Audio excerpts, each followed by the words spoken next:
Yes guys, welcome back to another video on the Quant token. I'll be giving you my live reaction to this interview with the founder and CEO of Quant, Gilbert Verdian, where he goes through on how Quant and is going to be re-architecturing the financial system. I'll be giving you my live reaction and also going through the latest on Quant later on in this video as well. If you're new to the Crypto Maxi channel, please remember that nothing should be treated as financial advice. In fact, I always say for you guys to do your own research. And also before we go in, if you're new to the Crypto Maxi channel, subscribe and hit that bell so you can stay updated on your favorite crypto, including Quant, which I've been making daily, or if you can say every couple day updates for the past couple months. With that being said, let's actually get into it and react to this interview, which does date back about a year or two ago, which makes this extremely interesting as we get to see the perspective of Quant from a while back and if it is even similar to what it is now. But yeah, let's get into it. Debbie Bell Hosking at Cybos in London for an Extra TV, and I'm speaking to Gilbert Verdian of Quant Network. Hello Gilbert. Hi Debbie. We were chatting a little earlier and you spoke about re-architecting the financial system.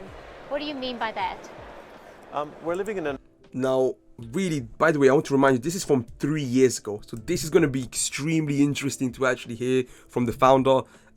So really, when it comes to re-architecturing, I can't even say the word, of the financial system, it really is just switching, in my opinion, from the Swift processing to ISO 20022, a massive change, a massive upgrade. It comes with its pros and cons, but yet when it comes to I cannot say that word, of the financial system, it really comes down to that. Exciting time right now. This time that we're in only happens every 30 to 40 years. The last time we moved from paper finance to electronic, and that was in the 60s and the 70s.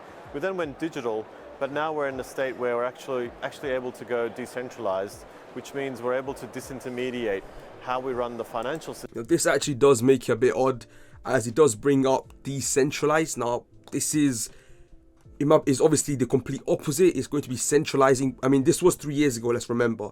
So decentralization then was the real talking point for crypto, and let's say the selling point for crypto, right? I know it doesn't really make sense calling it a selling point, but it was what made Bitcoin unique, and it's what made people like Bitcoin and like crypto, really, the fact that it was decentralized. Now, in this case, of course, the whole point of tokens like Quant is to help, well, to connect the traditional finance system to the decentralized finance system, and basically make it connect, really. And the Quant Overledger, the technology that is making Quant so valuable, is going to assist that right now. Yeah, so it isn't going to decentralize it at all. But yeah, let's continue with the video. System and give people access to technology and the whole system in a new way. So we're doing things which were never done before. And it's Cybos, and you've had a launch, you've been involved in a launch. Can you tell me a bit about that? Yes, so we're quite excited. One of the biggest problems that we've solved with our technology is the ability to interconnect. And the technology we've solved is blockchain. Everyone is loving that technology. It's being widely implemented and adopted, but the barrier is removing the ability to trust and interoperate and have flexibility. So we've taken those barriers away, and we've allowed financial institutions, central banks, FMIs to be able to use any blockchain at scale. And we've implemented this technology within payment infrastructure, within capital markets, and in central banks. This is pretty insane, right? Because we've got to look back at it, that this came out in October 2019, dates back over 3 years, right? And it really just is what Quant has been working towards, and we're getting so much more closer now to really seeing Quant flourish. And it's been 3 years in the works, definitely longer, in the works actually.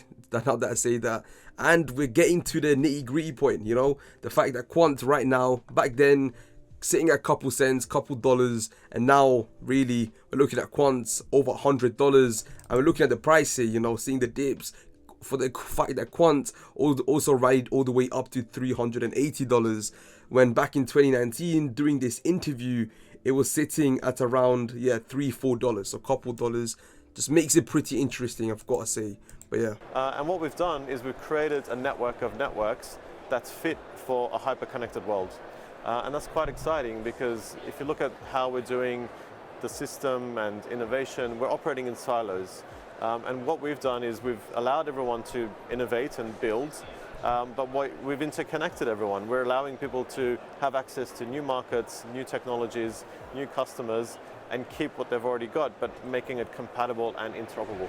And of course, Yeah, this is again like when you look at the value that Quant is bringing, and not just Quant, other tokens as well, is the fact that a lot of these businesses are going to be, and also like, you know, governments, jurisdictions are going to be able to keep everything as it is to an extent, you know, everything how it's flowing at the moment, but really just switch it from the financial system, the traditional financial system, to the decentralized financial system seamlessly to an extent, with the help of the tech that Quant provides and some of these other crypto blockchain companies.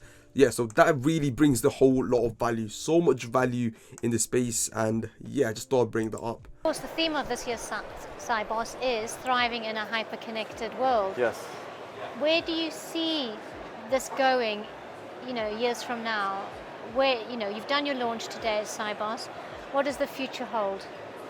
I think we're seeing a structural change in the architecture of the system. There's a lot more market demands. There's new barriers that have been removed.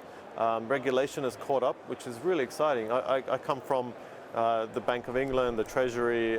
No, yeah, again, like, I'm sorry for pausing it so much. I just feel like I have to give you my own input to provide any sort of value in this video. I know you guys want to just watch this video, but yeah, it really comes down to, in my opinion, by the way, like the fact that he has worked in the Bank of England, he's been in the center, if you want to say, of centralization, while also being educated in decentralization. You know, he's been around the crypto space. He's known about Bitcoin since 2008. So really from the roots, right? He was talking about Bitcoin while, you know, in the Bank of England, while I was working in the Bank of England, high up there. He's been talking about decentralization and Bitcoin for a long time, when people were treating Bitcoin as a joke and as a scam, right? And now you really start looking back at it, and you got to look at the people in the space that have lasted so long, that are providing so much value, they've been in the right foot. Really, Gilbert is one of those guys. You know, he's been around in both ends, and there isn't many founders and leaders in the crypto space that have experience both in the centralized space, you know, such high up. We're talking about the Bank of England, one of the lead treasuries, and then coming and leading the, no, sorry, not the Bank of England, Quant, you know, a top crypto. But yeah, let's continue. My background is in cybersecurity, so heavily regulated environments. Regulation has caught up with technology today. And what we're seeing is the ability to do things which were just not possible. And the market is demanding it. And if the financial system doesn't change, you've got a threat of new market entrants, the technology companies of the world. They're able to do a lot more, and they're bigger, and they're able to move fast. And so where we're seeing financial services go is really an evolution, but a rapid evolution into a new world with a lot of uncertainty, but a lot of potential. And you know, what we like to do is bring trust to that uncertainty. We'd like to allow innovation to foster in a nice, controlled, safe way, so they can create products and deliver new services to their customers, whilst maintaining all the compliance they have to. Gilbert, thank you so much. Yeah, boys, this again, if you see one of his interviews from recent, it's really been the same plan for Quant from back then to now.